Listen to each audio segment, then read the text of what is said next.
انا حصلت مجموعتي. انا حصلت مجموعتي. يا مساء الفل. نيجي بقى للاعيبتنا، لفريقنا. لعيب انا هدي كومنت صغير عليه.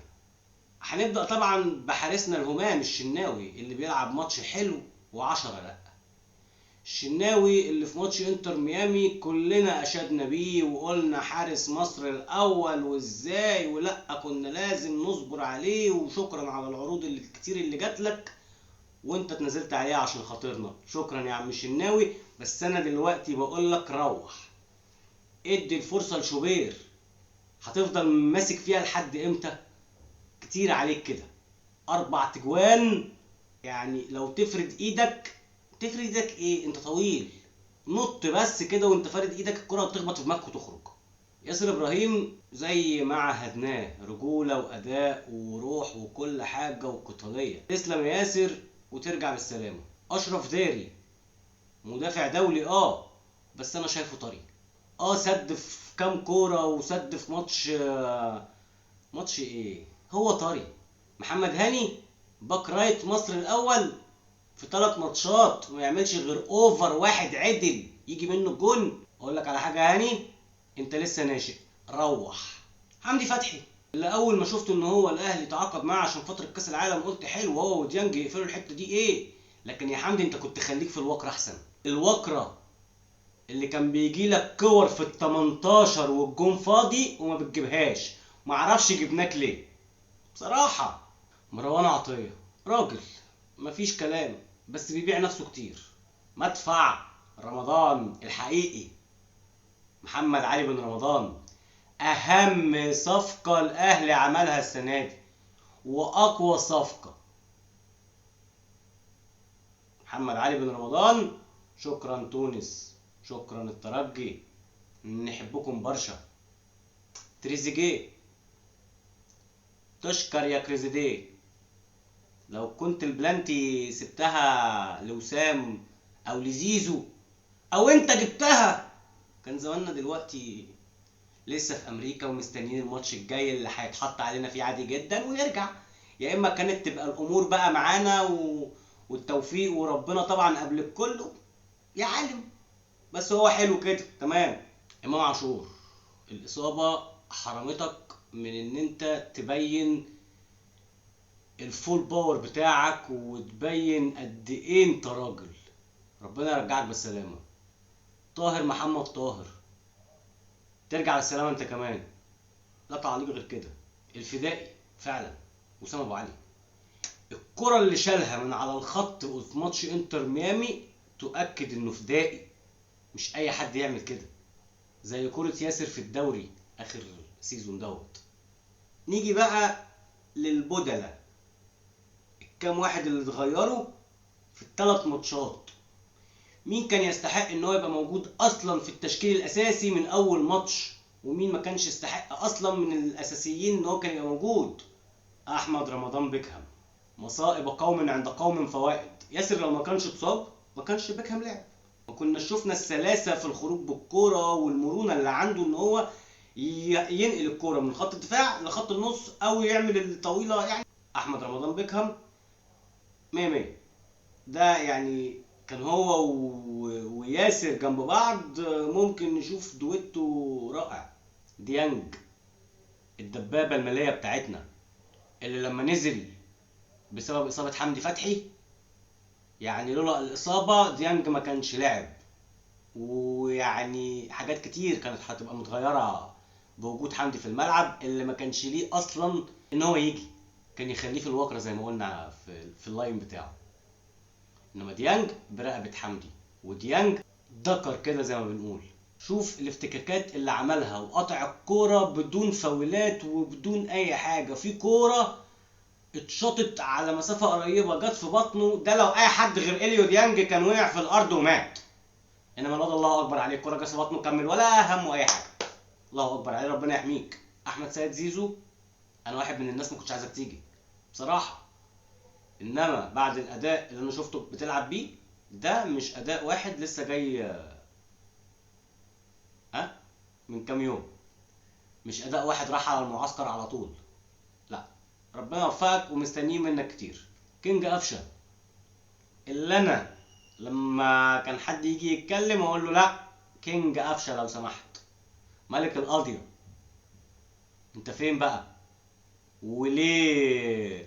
ليه رايح عشان تاخد لقطة؟ ليه؟ مش فاهم. اللقطة انت عملتها في الملعب او كنت تعملها في الملعب في وجود ميسي، ان انت تروح وتعمل سي زي ما قلت وكل الكلام دوت. فانت يا عم قفشة خد بعضك، دور لك على اي عرض وريحنا، عشان يعني حاجات كتير اذا كنت انت ولا غيرك في حبة اصلا محتاجين يتصفوا من النادي. حسين الشحات، خد اخوك قفشه اللي لسه في اللاين اللي قبليك في ايدك، ودور لكم على عرضين سوا، تمام؟ علشان لا انت النينجا اللي احنا نعرفه، ولا ده اداء، ولا دي لعب، ولا اول كوره تجيلك قدام ميسي وماتش هيبقى عالمي وهتزود الريكورد بتاعك في التاريخ وهتعمل حاجات خزعبليه، رايح تجري ولا كانك خايف من حاجه وكل الدنيا بتجري وراك. فروح كوكا، انت مش فاهمك بصراحة. في ظل وجود يحيى عطية الله المدافع الدولي اللي حاجات كتير قوي، ليه اللي عليك انت بالذات وليه التاني قالك الإصابة والإجهاد وما خدش حسيت المباريات؟ يحيى عطية الله بالنسبة لي هو جاي في وقت غلط، مش وقته. ممكن لو كان موجود في أي فترة زمنية تانية، إذا كانت قبل كده شوية أو قدام شوية، كان ممكن يبقى تمام وده وقته، وكان يبقى رقم 2 بعد علي معلول طبعا طبعا في المكان دوت، ويفضل يتكتب باسمه كده زي ما احنا من زمان بنقول الله يرحمك يا محمد يا عبد الوهاب لحد دلوقتي، عشان ما شفناش باك شمال زيك مصري. جه سيد معوض عوضنا شويه، انما برضه في اسامي بتفضل معلقه. فالمفروض ان انت تكتب تاريخ يخليك معلق في الاذهان بصوره كويسه، مش ان انت انا رحت كاس العالم. طب يا حسرتي، عملت ايه في كاس العالم؟ عمر كمال عبد الواحد، انت فعلا اخرك مودرن. الزمالك لو رحت ممكن تبان هناك، انما انت بتيجي بتلعب ايه ولا بتعمل ايه ولا ماتش تظهره و900 لا؟ مالك؟ جريديشار المهاجم اللي اول ما جه قلنا في ريحه مهاجم من وسام والقوه البدنيه. فاكر انا ماتش بيراميدز اول ماتش نزلوا مش عارف مين، احمد سامي ولا مهند لاشين خبط فيه هو اللي وقع، وجريديشار ولا كأن في حاجه حصلت. انت ايه؟ انت ايه اللي انت عملته؟ اشرح لي الكور اللي ضاعت منك يا عم، سيبك من الماتشات اللي قبل كده، في اخر ماتش دوت الكور اللي ضاعت منك ضاعت ازاي؟ زي اللي قبليك بالظبط، انا ما رضيتش اسالهم السؤال دوت لحظه و اتخضيت ولا حصل لك اي حاجه، يبقى انت كده مش مهاجم كبير ولسه ناشئ ومستنيين منك كتير، فاشتغل على دوت. اشرف بن شرقي بقى، انت ايه؟ انت كام كوره ده؟ انت بهدلت المدافعين في الكوره بتاعت جون بن رمضان، جيت انت والجون والدنيا كلها خلاص وتطلع بره كده ليه؟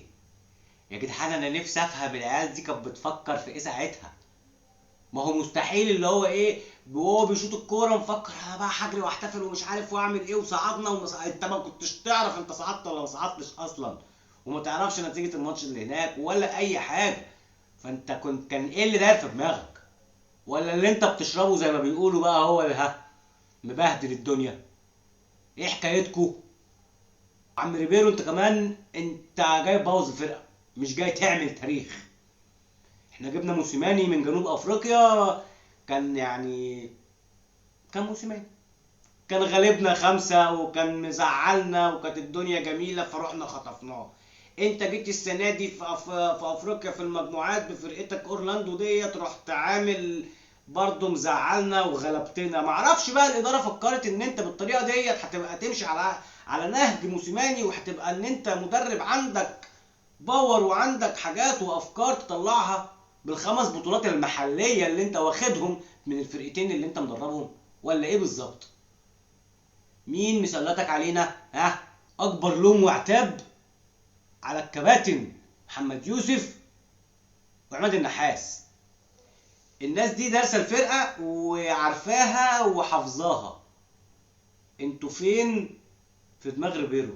انت تقدر تقول له المعلومه وتقدر توصلها له، هو بقى مشي بيها ما مشيش بيها سلمه لينا احنا، بعد كده احنا هناكله ونخليه هو اللي يطلب بس التعاقد بتاعه. انما ان انتوا تبقوا موجودين وانتوا المفروض عارفين العيال ديت من زمان قوي وشايفينهم قدامكم كل شويه وكل ماتش ولعبتوهم ولا بس ايه وليه وازاي، واسئله كتير قوي لازم نسالها. احنا مين السبب في ان احنا نوصل للصوره ديت؟